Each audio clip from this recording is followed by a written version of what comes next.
Bismillah, walhamdulillah, wassalatu wassalamu ala rasulillah Muhammad ibn Abdullah wa ala alihi wa sahbihi wa man tabi'a sunnatahu wa iqtada bihudah ila yaumi liqa'illah wa la hawla wa la quwwata illa billah. Min kalam al-imam al-habib al-imam al-kutub Abu Bakar bin Muhammad Segaf Gresik. Qala radiyallahu ta'ala anhu wa ardhah: la yushtaratu an yatba'al waliya fi jami'i umurih. Jadi tidak disyaratkan seseorang yang mau mengikuti para wali, akhlaknya, amalnya, tidak disyaratkan untuk mengikutinya dalam keseluruhannya. Kalau bisa ya alhamdulillah. Tapi itu tidak menjadi syarat. Seandainya falau tabi'ahu walau fi khaslatin wahidah lakafa lidukhulihi tahta ri'ayatih. Seandainya ia mengikutinya walau hanya dalam satu sifat saja yang dilakukan oleh wali tersebut, itu sudah mencukupinya. Lidukhulihi tahta ri'ayatih, karena dengan itu ia telah masuk dalam penjagaan dan asuhan sang wali.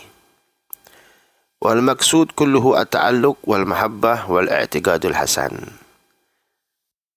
Karena inti dari semuanya adalah keterikatan hati kita kepada beliau, keterikatan hati kita kepada wali tersebut, wal mahabbah, dan juga cinta kita kepada mereka, wal i'tiqadul hasan, serta prasangka yang baik kepada beliau-beliau radhiyallahu ta'ala anhum ajma'in. Wa qala radhiyallahu anhu: inni unabbihukum wa amurukum an tuhadhiru awladakum wa aqaribakum wa man ta'rifuna min al-kitabah 'ala al-ard aw 'ala al-hajar fi dakhil al-buyut aw tahta al-buyut fi turuqat bil hibr aw an-nawrah aw bit turab aw hatta bil isbi' aw hatta bil isbi' faqat min ghairi alamah sawa'un bil huruf al-arabiyyah aw bil a'jamiyyah. Dan juga sebagian daripada apa yang diucapkan oleh Al-Habib Abu Bakar bin Muhammad Segaf Gresik, ada satu peringatan dari beliau. Kata beliau, aku memperingatkan dan memerintahkan kalian agar menasihati anak-anak kalian, kerabat kalian, dan siapa saja yang kalian kenal,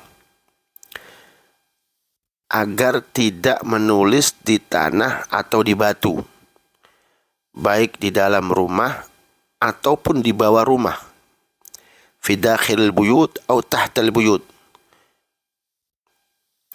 atau di jalan-jalan, atau fi turuqat, dengan tinta, kapur, atau tanah, bahkan dengan jari saja tanpa bekas sekalipun. Sawa'un bil huruf al-arabiyyah atau bil a'jamiyyah, baik pun menggunakan huruf Arab maupun selainnya, dengan bahasa Indonesia atau apapun. Apa kata beliau? Fa innahu idza sadafa wa waqa'atil kitaba ala ismin minal asma' tadarrara al-katib bisababi dhalika fi jismihi aw fi aqlihi wa la yadri anna hadha huwa sabab wa kathirun man waqa'a lahum dhalika wa hum la ya'lamun. Apa kata beliau? Karena bisa jadi tulisan itu bertepatan dengan salah satu nama yang dimuliakan, yaitu ismun min asma'illah, atau nama-nama yang dimuliakan oleh Allah Subhanahu wa ta'ala. Kalau di sini ala ismin minal asma', Berarti salah satu daripada nama-nama Allah Subhanahu wa taala. Lalu penulisnya tertimpa bahaya. Tertimpa bahaya pada tubuh atau akalnya akibat hal tersebut. Karena kemungkinan ketika anak kita nulis atau saudara kita menulis, ternyata di situ ada tulisan itu menimpa salah satu nama daripada nama Allah Subhanahu wa taala. Karena nama Allah Subhanahu wa taala Mala'al Kaun, memenuhi semua alam semesta ini. Kemungkinan di situ menimpa salah satu nama daripada nama Allah Subhanahu wa taala. Makanya lebih baik kita ajarkan anak-anak kita kalau mau menulis, ya nulis di kertas, nulis di papan tulis. Jangan sampai terbiasa menulis atau apapun, menggambar atau apapun di rumah, di bawah, atau di jalan-jalan.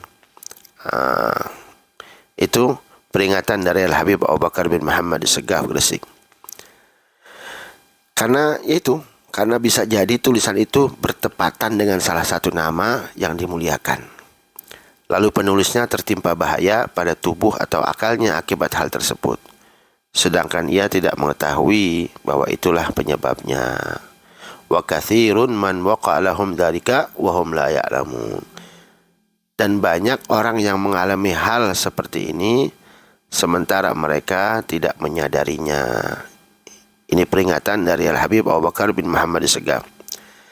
Dan juga salah satu daripada kalamnya beliau, kuntu aqra'u fil Fatihah maliki ay bi itsbatil alif. وفي ليلة من الليالي جاءني واحد من سلفنا العلويين العارفين بالله في الليل فقام يصلي وقمت أصلي كذلك ثم أمرني أن أقرأ مالكي بإثبات الألف في الركعة الأولى ومالكي بغير ألف في الركعة الثانية.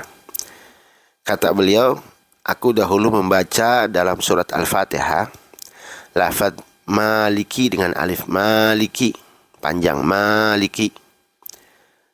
Pada suatu malam datang kepadaku salah satu orang dari salaf kami, kalangan Alawiyin yang arif billah. Ia berdiri sholat dan aku pun ikut sholat. Kemudian ia memerintahkanku agar membaca maliki, mimnya panjang, maliki dengan alif pada rakaat pertama dan maliki tanpa alif pada rakaat yang kedua. Wa fi baqiyati rakaat wa kharijis shalah gala bil khiyar lil qari bi malik aw malik. Adapun pada rakaat-rakaat berikutnya dan ketika membaca di luar salat, beliau menjelaskan bahwa pembaca diberi pilihan, boleh menggunakan maliki atau maliki yaumiddin. Kemudian wa kana radhiyallahu anhu yusi bi qiraati suratil ikhlas indal khauf lianna qira'ataha tuthabbitul qalba wa taj'aluhu mutmainnan. Dan beliau juga berwasiat agar membaca surat Al-Ikhlas ketika merasa takut. Ketika kita kedatangan rasa takut, maka Al-Habib Abu Bakar bin Muhammad Segaf Gresik menganjurkan kita untuk membaca surat Al-Ikhlas. Karena membacanya dapat meneguhkan hati dan menjadikannya tenang. Jadi hati kita makin tenang. Wal insan idza dhahara lahu sya'un fal aula an yataghafala anhu. Sesuatu yang mengganggu, dan apabila seseorang melihat atau merasakan sesuatu yang mengganggu, maka yang utama adalah bersikap tidak memperdulikannya. At-taghaful artinya tidak memperdulikannya. Dan ini sebagian daripada al-kalam Kalamul Habib Abu Bakar bin Muhammad Segaf Gresik radhiyallahu taala anhu, yang beliau wafat pada tahun 1376, 1376 beliau wafat dan dimakamkan di Gresik al-masyhur radhiyallahu taala anhu wa ardhah wa nafa'ana Allah bi ulumih wa asrarih fid darain amin amin ya rabbal alamin wallahu a'lam bis-shawab.